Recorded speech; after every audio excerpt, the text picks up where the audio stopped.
Hey guys, in this video we're going to be making stomp kick samples that sound something like this.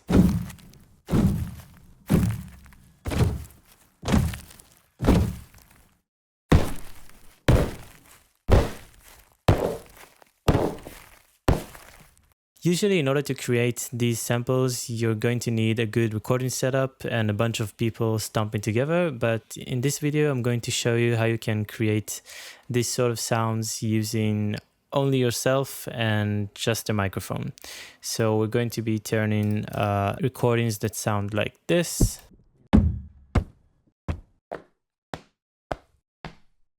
into full stomp kicks that sound realistic and organic, as if there were a bunch of people stomping there with you. Okay, so my goal for this method that I made is to find a way to create good stomp kicks regardless of the circumstances you're recording in. So usually stomp kicks are kicks where you have a bunch of people stomping their feet on a wooden stage that resonates and reverberates the sound a little bit. I have some recordings that I made of that sound like this. And the good thing when you have a wooden stage, a bunch of people and good mics is that it sounds very convincing without any post-processing. Like all of the sounds that you just heard have no post-processing. It's just how they were recorded from my Zoom microphone. But the problem is that you need a wooden stage and a bunch of people to stomp with you. And you don't always have that option. So you can download stomp kicks from Splice and stuff like that. But the issue is that you have like one or two good stomp kicks, but they don't sound like they were in the same room or in the same recording at all. And each stomp kick is post-processed differently, so you get like a weird mesh of sounds. And if you want to create a bunch of different stomps in one track, it can be a bit hard using internet samples. So I've made a method to do this. So let's start with a more normal example. So what I did is I found a small sort of wooden floor. I wouldn't call it a stage even. And I just took my Zoom, this one right here, and I just like recorded me stomping on the floor or just stepping on it and putting the Zoom very close to the floor so I can capture all of the sounds of the stomping. So this scenario is basically you have a wooden floor, but you don't have a bunch of people to stomp with you. So the result I got from this is a bunch of samples. I'm going to play them without any effects. Let's try that.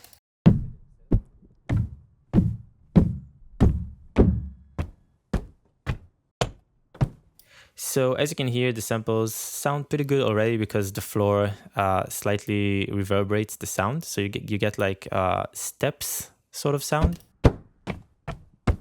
which is very minimalistic, and a more bigger sound when I stomped or like jumped on the floor. And that sound already is pretty good for this process. So if you do find a good wooden floor, stomp on it and it would be great.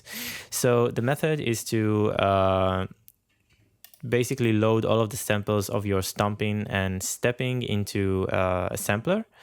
And then you want to separate your tracks into 2 or 3 different samplers. So I have my main sampler, a unison sampler, which has the exact same samples, and also a back sampler, which also has the exact same samples. So let's start by looking at the MIDI for the main. Basically, it's one single stomp sample for the main stomp sound.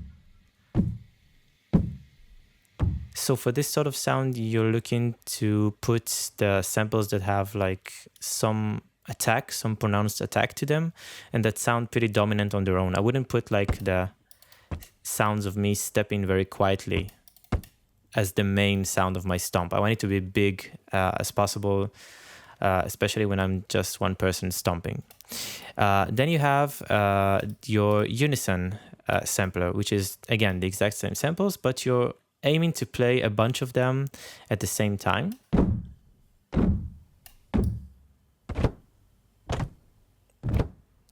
So as you can hear, already by playing a bunch of samples together, it sort of sounds like a bunch of people are playing at the same time. Now you could do something like this. Yeah, you could just play them like so. Let me demonstrate. And it does sound pretty big, but when you strum them a little bit, you get the sort of feeling that everybody is playing at a slightly different time. Let's hear that. Usually a bunch of people won't be in perfect sync when they're all stomping on your stage. So by strumming your sound, you can get a more realistic sort of stomp sound. And you can also like mess with the direction of the stomping. It doesn't have to be like from the bottom to the top. And that already sounds a lot better than what we had before. And again, this is our unison layer. So we don't want it to be a layer that has a very pronounced attack. We want the attack to be sprawled out. And especially like the higher notes, which are the step samples, sound great when you strum them. So let's talk about processing. So we have our main stomp sampler, and I have 2 effects on it. So let's hear it dry. First effect is a distortion, and this distortion is really nice. First of all, it's free, but the second thing that makes it really nice is that you can cut off the distortion. So I high passed it at around like 1 kilohertz, and that means that I'm distorting only the high frequencies and not the lows, and I'm going to show you the difference. So let's hear it. So as you can hear, it added a lot of grit to my recording because we have like the noise of the world around me, and it just distorted that high frequency content, which wouldn't normally come off of a wooden floor that you stomp on. Now let me bring back the high pass so we can hear how distorting the lows can create a muddy sound. Yeah, that's not what we want. We want to reserve the fragileness or fragility of the stomp and the original low-end information when we recorded it, because we want it to sound organic and alive. Distorting the highs, which normally don't appear in a stomping sample, helps bring back a bunch of high frequencies and makes the sample a bit more like a commercially ready-to-use sample that you can find in Splice. But basically, you're mostly distorting the noise of the world around you and a bit of the attack of the stomp. And the second effect is Articulate.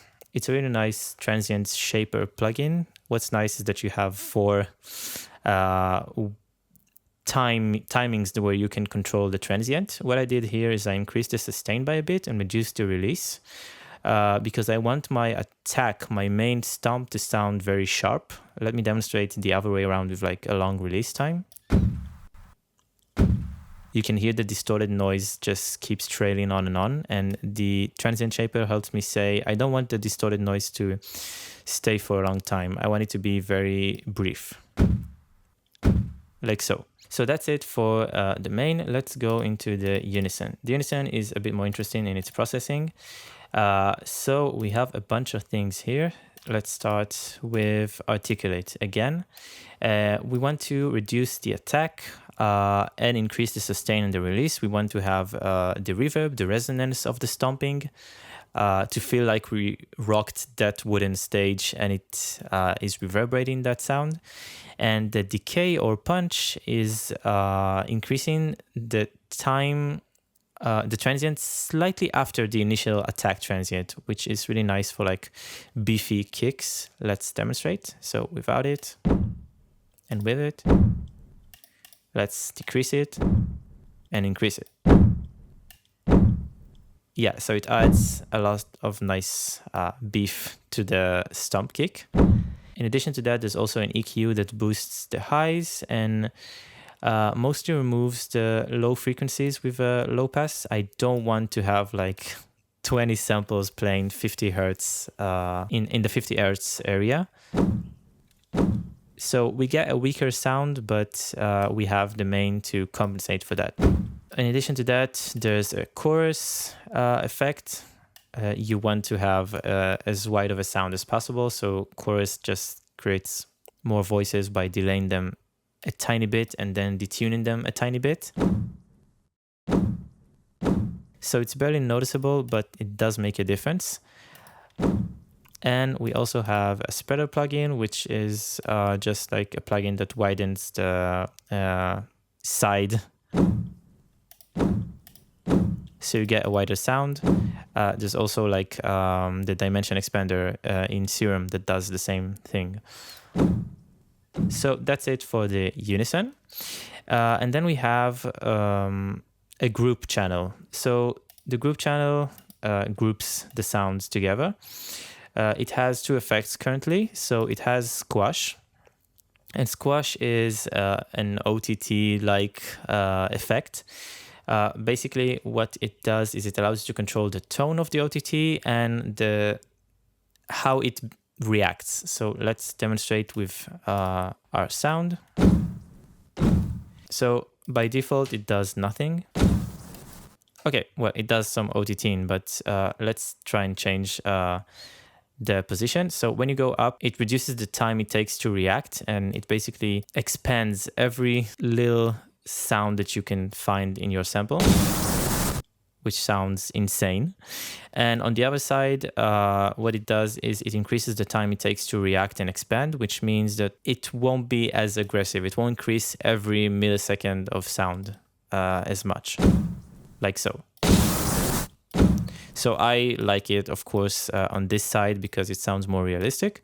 And then you can mess with the tone. You can go up for a brighter sound and down for a darker sound. The darker sounds great in my opinion in this case, especially since we're making a stomp kick and it should be bass heavy. So I'm going on the def on 100 minus 100% and mostly leaning into a darker tone. And then there's another articulate. We're reducing the attack by a bit, increasing the decay and reducing the release. So we get this sound.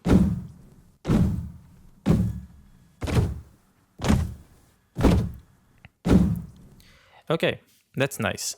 Now, what if you don't have a bunch of people to stomp with you on a wooden stage, but what if you also don't have a wooden stage?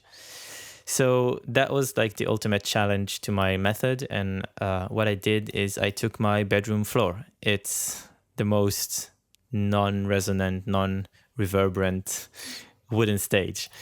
It's just a wooden floor. So I recorded myself just stomping on my bedroom floor using 2 pairs of shoes. I wanted to create the illusion that there's another person stomping with me.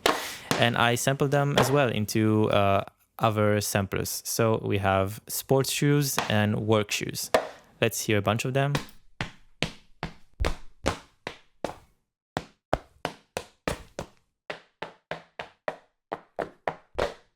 So as you can hear, they are very far off from this sort of sound, which we're trying to replicate. And I think this method works pretty much the same and gets a really good sound out of even bad samples. So let's demonstrate. Let's start with the main. So again, we have just one MIDI sample playing, MIDI note playing at a given time. Let's hear it without the effect and with the effect. So as you can hear, in this case, I decided to add some more OTT. And again, the distortion really helps bring it to life. Really makes the attack snappy and very crisp. And I wanted to show you, in case you don't have squash, how you can replicate that sort of sound in OTT. So basically all you need to do is to set the time all the way up. That would mean that it doesn't react as fast. So let's demonstrate. Compared to this, by increasing the time, it takes more time to react to the incoming audio, and it means it won't expand as much. You can also mess with the upward knob, which expands more or less. Less would probably be good here because you sort of want to reserve the original sound, and you would still get a pretty similar result even without squash. So that's nice. Let's take a look at the unison. So again, same thing here. We have clusters of notes playing in a strummed-like fashion. Great. So the effects are exactly the same here. I wanted to show you how you can make them if, in case you don't have the choral and spreader plugins for the chorus and the dimension expansion. So let's hear it with the effects. And I basically replicated the effects in Serum. So let's demonstrate. So you just use Serum's effects chorus. It adds a tiny bit of delay and some detune. You're using the hyper dimension. You want the detune to be very low, a lot of voices, and mix not all the way up because it would sound too weird. And a bit of dimension expanding, which is just like a one-shot delay. Yeah, so a tiny bit is great. And a bit of reverb with the size all the way down, again with the decay. And you get a wider sound that's chorused and a bit reverbed.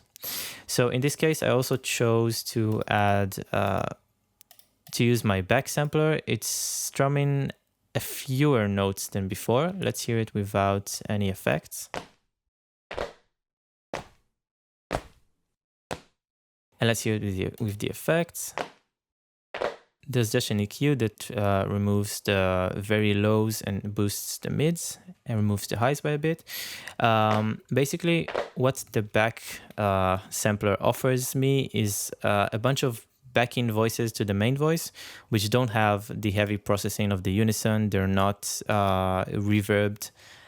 They don't have chorus or anything, and it just adds a nice layer to the main sound. Let's hear them together.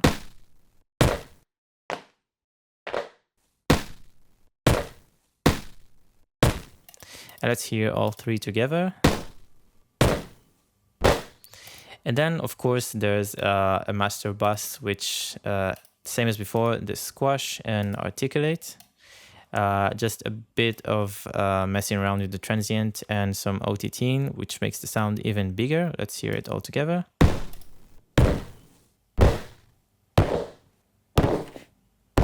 So, of course, there's no way around it, and the wooden stage example sounds better because it was a wooden stage, even though it was one person.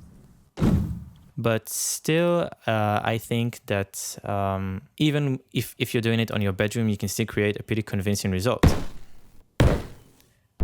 And at least a result that's good enough for production and creating like a bunch of samples that are in the same room, from the same floor, that have the same creative space baked into them.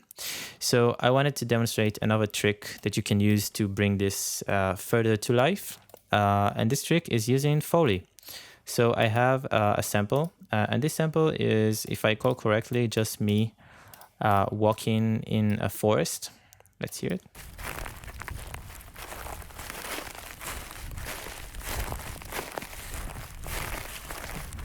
Yeah, so you can hear it's just walking on like a bunch of little stones and some leaves.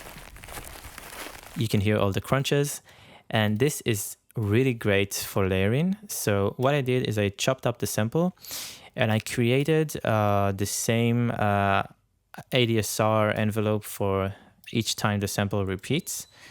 So you have a bit of attack and quite a strong decay. You don't want the sample to play all the way, so you get something like this.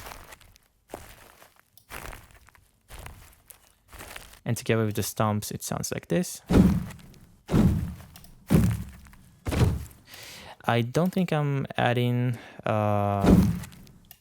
any effects, yeah, I'm just sending it to the group channel so that it gets squashed, OTT'd, and transient shaped together with the rest of the samples.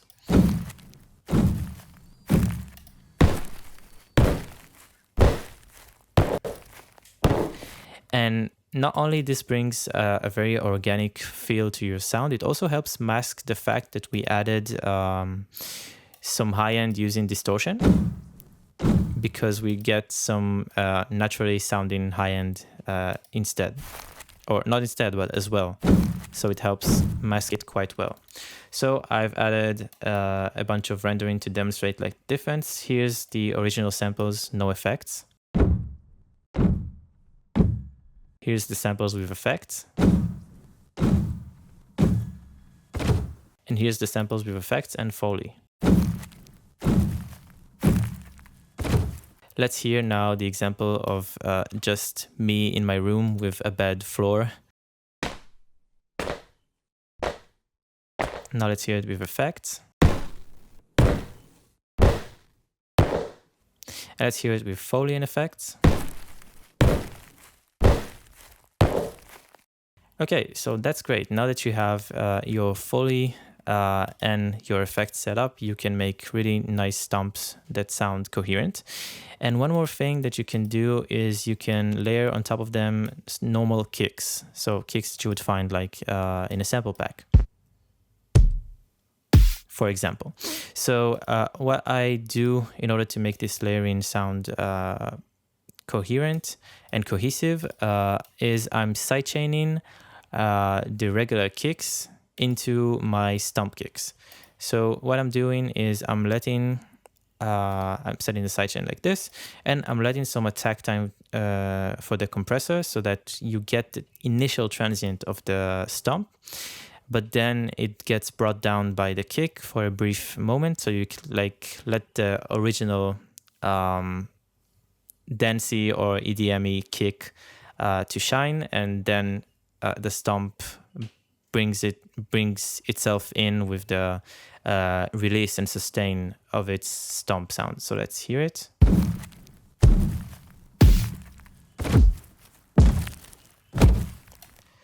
So in my opinion, it sounds a lot nicer like this. Let's hear it with the room kicks, room stomps. And now let's hear it without compression, just so we can hear the difference.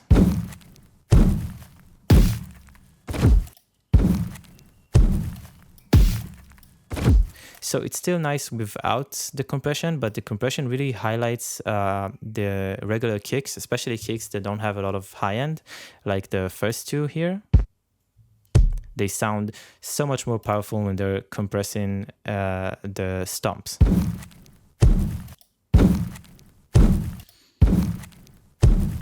And that can really make the sound very production ready and very commercial ready, which is great. So I hope you like this video, and I hope it inspires you to make more stomp kicks. I love stomp kicks, and I kind of wish they were in more songs, especially in pop or in EDM.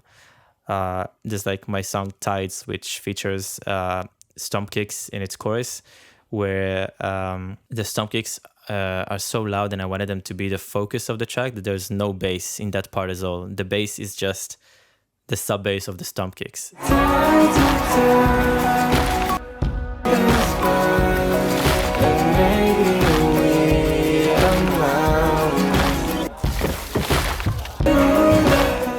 I'm going to leave the stomps that I made in the description as a free download for you guys, and I'll see you in the next video.